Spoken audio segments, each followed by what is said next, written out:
Hi everyone, welcome back to my channel. As you can see, the setup is a little bit different compared to my first one because I'm still experimenting with placement and lighting and things like that. So now I have this really bright direct light in my face, which I think makes it better. I don't know, there's like a really harsh shadow, and if it's distracting then sorry. So today we're going to be making dumplings. Specifically pan-fried dumplings, and I'm very excited because I really love one, eating dumplings, and two, making them. They're so fun. I think over the years of me developing this recipe, I've gotten inspiration from a lot of people, from my friends back home to some recipes that I found online. So let's get started. First of all, we're going to make the filling. So we're going to be making pork dumplings. So get yourself a medium, large size bowl. What is always the base is some cabbage. More specifically Napa cabbage. This one's a little small because I've already torn off a lot of the leaves for other foods that I've made. Napa cabbage, I don't know why, maybe because it is used in so many Asian recipes that it just tastes good in a lot of Asian food. But you can definitely use regular cabbage. I've done that before. So I'll peel off some leaves. You want about 4 leaves. These are kind of small, so I'm doing 4, but if you had a bigger cabbage and you have bigger leaves, I think 3 is more than enough. And you basically want to chop them up really small. So, you know.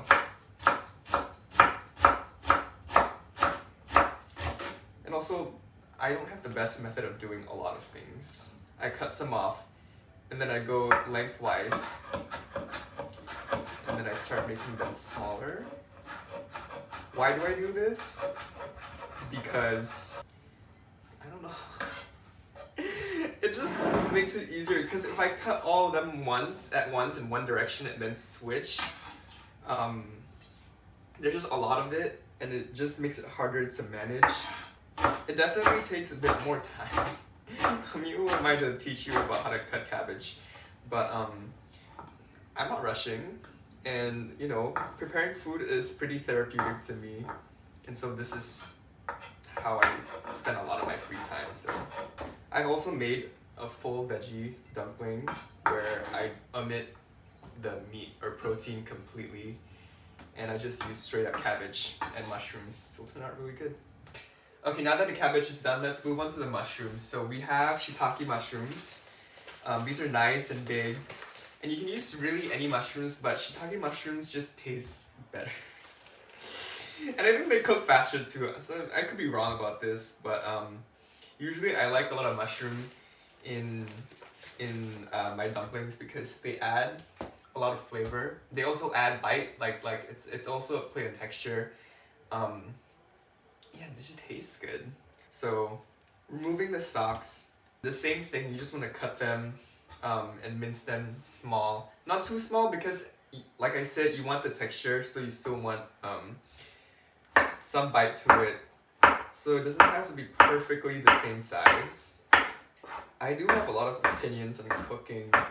That's because the first 10 years of my cooking experience, starting from young, I couldn't cook at all. I basically either watched cooking shows with my mom or just watch her cook, and my grandma, and they would never let me in the kitchen. 1, because I was a dude, which is so funny, and 2, because I was young, or I don't know, maybe they had some kind of some control issues with the kitchen, because they were, you know, in charge of all of the food preparation.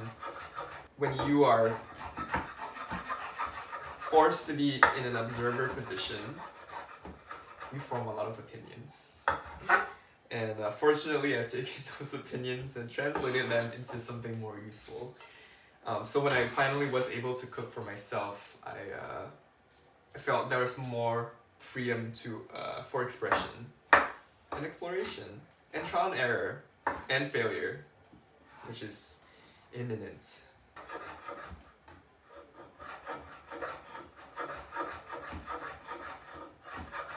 Making these videos is very revealing of how bad my posture is, and so now I'm a bit self-conscious about if my shoulders are back, if I'm not, you know, pulling my neck all the way down to do all of this.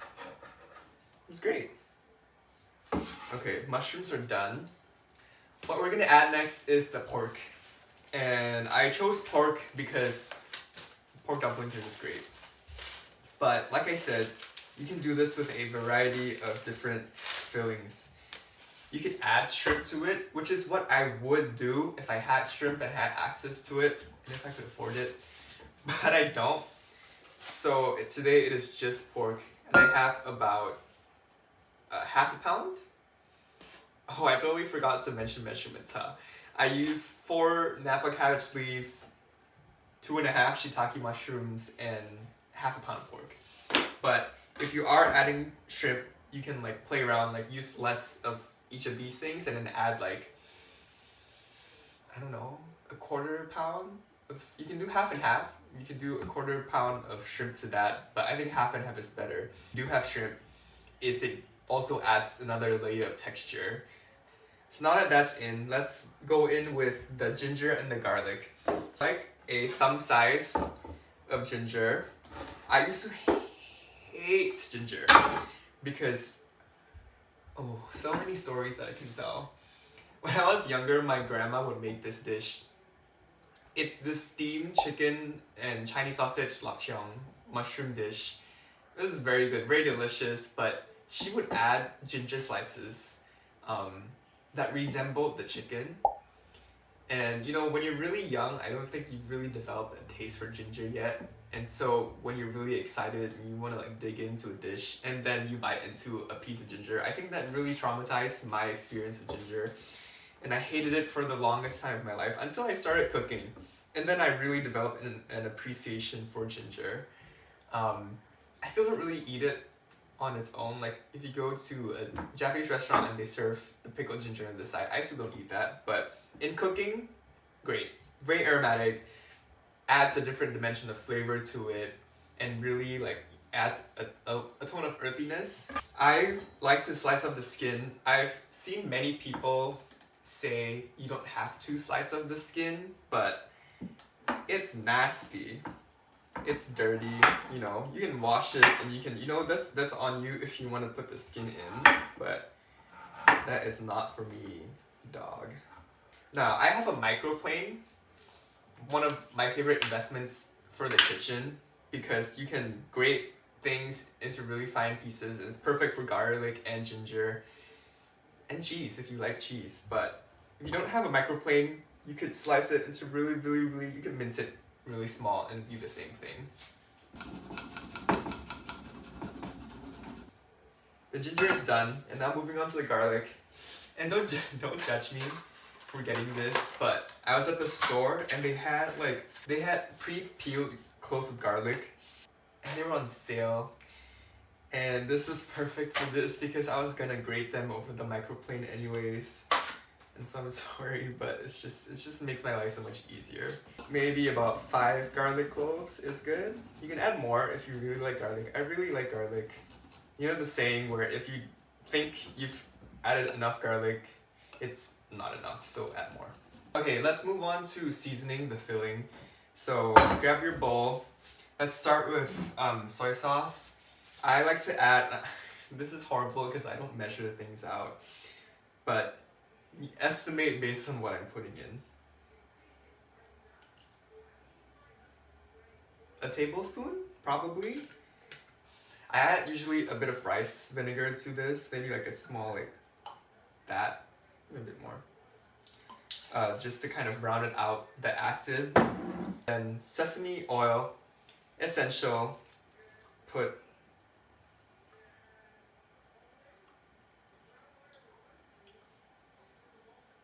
like that. What adding sake does, it brings up a lot of flavor within the filling. So you don't really need to add too much, but just a touch, you know. Okay, so next, salt. The reason you're putting salt is because the amount of soy sauce that you put in isn't going to be salty enough, but you don't want to add too much soy sauce because you don't want the filling to be too wet, and so the salt just kind of rounds out everything. And white pepper, not black pepper. Yeah, just do this. Black pepper is a little different. I think black pepper is used a lot more in Western cooking, and white pepper is used more in Eastern cooking. In my opinion, I'm not sure. I could be wrong. Now this is done. Now you want to go in. I usually just go in with my fingers, but you can get a spoon and just like mix everything around. And so what you want to do is just mix everything until they are well combined. A good way to figure out if you have added enough seasoning to the dish is a smell test. If you can smell the ginger, if you can smell the garlic, if you can smell the soy sauce, and if you can smell the sesame oil, if they're all coming through and not one is overpowering the other, then you've seasoned it well, just like how mine smells currently. But if not, then just go in and add more because, you know, you are the master of your own kitchen. You can control everything that happens here. So this is done. Let's move on to folding. Okay, so this is gonna be a little controversial, actually pretty controversial, but I like to use store-bought wrappers for a couple of reasons. One, it's really good. You can't really go wrong with store-bought wrappers. Two, making your own wrappers requires a lot of work. And if I really just want to make like a quick dinner and I don't want to worry too much about making dough, I will use store-bought pastry. Maybe in a future video when I'm adventurous enough to learn and, you know, make my own dumpling wrapper, I will, but for today, no. So if you go to the store, and you can usually find this in a lot of Asian grocery stores or grocery stores that carry Asian products, look for gyoza skin. Gyoza is a Japanese style of dumpling. And the reason I like gyoza skin is because it fries really nicely, and also for the type of dumpling that we're trying to make where it's pan fried and then steamed, this is good. It's a nice size, it's round, it's small, it's just all around good. I have some that's already open because I made some yesterday, so I'm gonna use this. You need a bowl of water because water acts as an adhesive when you're trying to wrap the dumpling. And if you're filling and you have some kind of lined tray just so the dumpling doesn't stick to anything when you're putting it on. Another thing that I've learned as well is if you get like a damp paper towel, this is great to put over the dumplings when you're still wrapping them so they don't dry out. So let's start wrapping. How am I gonna do this? Should I bring the camera closer? Okay, so what you wanna do is get your wrapper. What you wanna do is get your wrapper, put it in the palm of your hand, get a spoon and fill it. If you're starting out folding and you have no experience in folding, I would start with as little filling as possible. It doesn't, you know, get more comfortable with it before you make really fat boys. So, like so, put it in the middle. Dip your finger in the water and you're gonna wet around the entire perimeter on the edges of the dumpling wrapper. So pinch the bottom center to the top center and press them. So when you press, you're basically creating a seal. And what you're gonna do is on the top layer, pleat over and press onto the bottom. And then move a little bit to the right, pleat, pleat, pleat. And then you're going to switch, go over to the left and pleat in the other direction. Pleat, pleat. So what you want to aim is 4 to 5 pleats on each side. So that's going to create a nice pouch. It's going to create a natural curve to dumpling, and it's going to be flat on the bottom just so when you fry it, it's going to have a nice base to fry on. And that's pretty much it. Once you're comfortable, fill it in more, not too much because you don't want it to explode when it's frying, but fat enough to however you like your juicy dumplings. And then once you fold it a bunch, get your paper towel and put it over. What happens when the dough dries out when you're frying it is the top layer where you've, you know, folded a bunch of pleats, they will dry out, and when you're frying, steaming them, they won't get soft and chewy. They'll get a little hard, and it's not really nice to eat. So I would recommend putting it, it's not really necessary, it's just what I found to have really helped the process. Now that you're done with folding and wrapping all of your dumplings like so, we can move on to frying. Let's go. Now this method is called, I don't really know what the term is, but it's like steam frying, where you're frying it to get nice color at first, and then you're adding water, and then you're steaming it so that the rest of the filling and the top of the dough gets cooked as well. Is you are going to heat a large flat pan, non-stick works fine, on medium-high heat. Once it's hot, add some vegetable oil, and then you're gonna add your dumplings in. I like adding my dumplings in a circular pattern. It doesn't really do anything, it just looks pretty when you're cooking it. So lay them all down in a single layer, make sure there's space in between them. And once that's done, you want to let it go for a few minutes. Get a pair of chopsticks or tongs and check the bottom of the dumpling every so often, and once it gets this nice golden brown color like this, then what you're gonna do is get some water, and I have maybe a half cup for the amount of dumplings that are in this pan, maybe a quarter cup to a half cup of water, not too much. And then you're just gonna make sure you have your pan lid ready, because it might splash and it's gonna create a lot of steam and drama. So once you're ready, add your water in really quickly and then close the lid. And once the lid is on, turn the heat back down to medium, and just let it steam. And this is gonna go on for a few minutes, and you wanna let it go just until most of the water is evaporated. Not everything is going to, because the lid is on, but let it go and then check back, and once it looks kind of like this, where the water looks a little starchy from the wrapper itself, then you can go ahead and take the lid back off and cook it. Continue frying it and let most of the water evaporate. And once that's done, you can get some of your sesame oil, and then you can drizzle that over the rest of the dumplings, so to add that final layer. And you also want the oil to give that extra crunch on the base. So once you check and you like the color that your dumplings are getting, take them off the pan and they're pretty much good to go.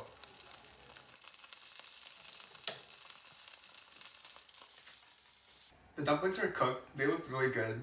I'm just going to plate them because I am going to take some pictures after this. But the only thing left to do is to make the dipping sauce. And you can buy pre-made dumpling dipping sauce at the store pretty easily, but also you can just make them with the same ingredients that you use for the dumplings, and I can show you how in just a second. Okay, so what you're gonna do is you're gonna get some kind of like small platter. You can make this in bulk as well if you want. Move this away. So you have your soy sauce, this is gonna be your base. So you're gonna add a good amount. And then you have your rice vinegar, and you're going to add not as much, but just enough that you can taste some of that vinegar tartness coming through.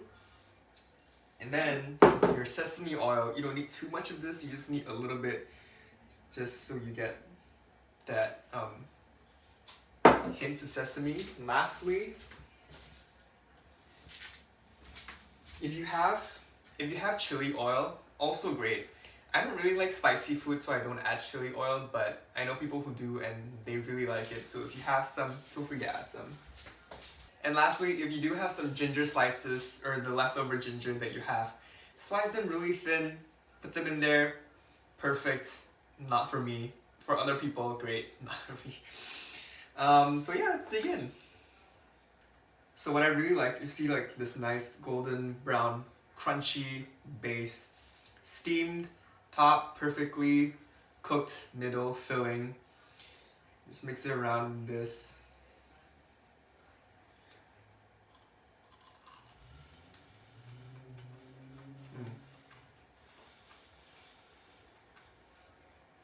And that's all there is to making dumplings.